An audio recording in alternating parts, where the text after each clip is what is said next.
22મી જાન્યુઆરી સોમવારના દિવસે અયોધ્યા ખાતે ભગવાન શ્રી રામ મૂર્તિ પ્રતિષ્ઠા મહોત્સવ પ્રસંગે સમગ્ર કચ્છ બંધ પાળી ઉત્સવમાં ભાગ લેશે।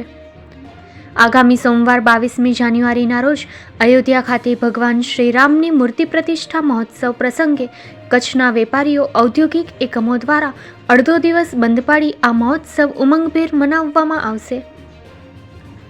Bhuj chamber of commerce industries federation ભુજના અધ્યક્ષ અનિલભાઈ ગોરની અધ્યક્ષતામાં ભુજ ખાતે મળેલી મીટિંગમાં સમગ્ર કચ્છના વેપારી એસોસિએશન ચેમ્બર ઓફ કોમર્સના આગેવાનો ઉપસ્થિત રહ્યા હતા।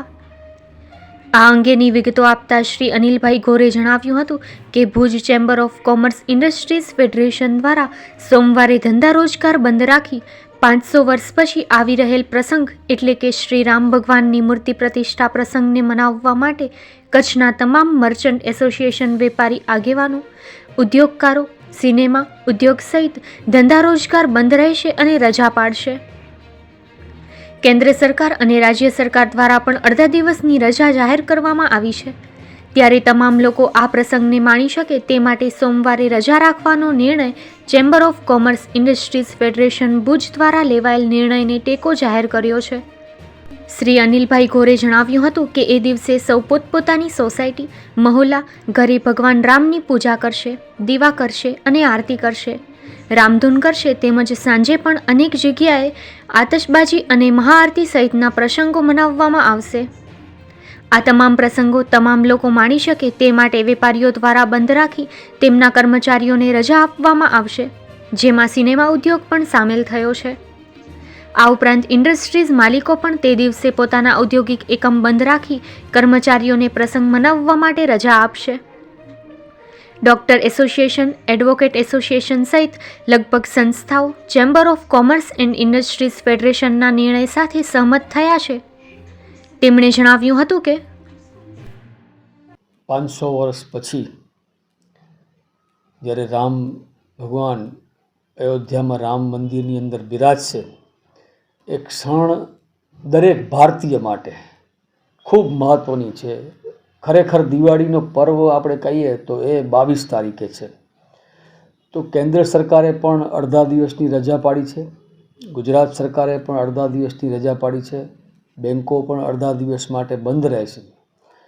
તો ભુજના વેપારી સંગઠન, ભુજ ચેમ્બર સાથે જોડાયેલા 60 જેટલા એસોસિએશન એ બધાએ નક્કી કર્યું કે આ 500 વર્ષ પછી જો આ પ્રસંગ આપણી પાસે આવ્યું છે તો એ પ્રસંગ હર્ષ અને ઉલ્લાસ સાથે ઉજવવા અને એ પ્રસંગને મનાવવા માટે આપણે સૌ લોકો આપણા કામ, ધંધા, રોજગાર બંધ રાખીએ તો જ એને માણી શકશું એ આનંદને આપણે।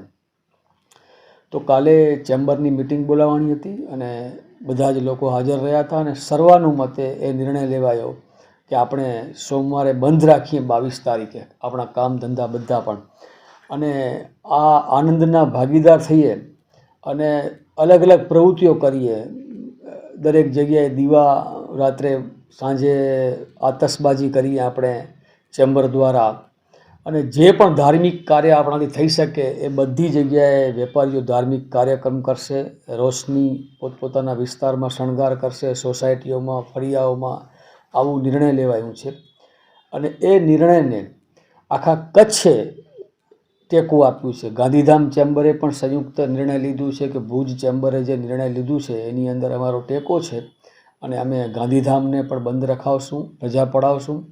એ જ રીતે માંડવી ચેમ્બરે પણ ભુજ ચેમ્બરના નિર્ણયને સપોર્ટ કર્યો છે, નખત્રાણા ચેમ્બરે પણ સપોર્ટ કર્યું છે, અંજાર ચેમ્બરે પણ સપોર્ટ કર્યું છે, નલિયા મર્ચન્ટ એસોસિએશનના સભ્યોએ પણ સપોર્ટ કર્યું છે ભુજ ચેમ્બરને, મુન્દ્રા મર્ચન્ટ એસોસિએશનના લોકોએ પણ ભુજ ચેમ્બરને સપોર્ટ કર્યો છે। એ રીતે આખા કચ્છે ભુજ ચેમ્બરે જે નિર્ણય લીધું છે એને સપોર્ટ કર્યું છે। ફેડરેશન ઓફ કચ્છ ફોકિયાએ પણ કીધું છે, મનીષભાઈ ફડકે એમના પ્રેસિડેન્ટ છે, કે ઉદ્યોગ ધંધા આપણે અડધા દિવસ માટે બંધ રખાવશું, જેથી ઉદ્યોગ ધંધાની અંદર જે લોકો કામ કરે છે એ પણ એ ક્ષણને માણી શકે અને ઉજવી શકે।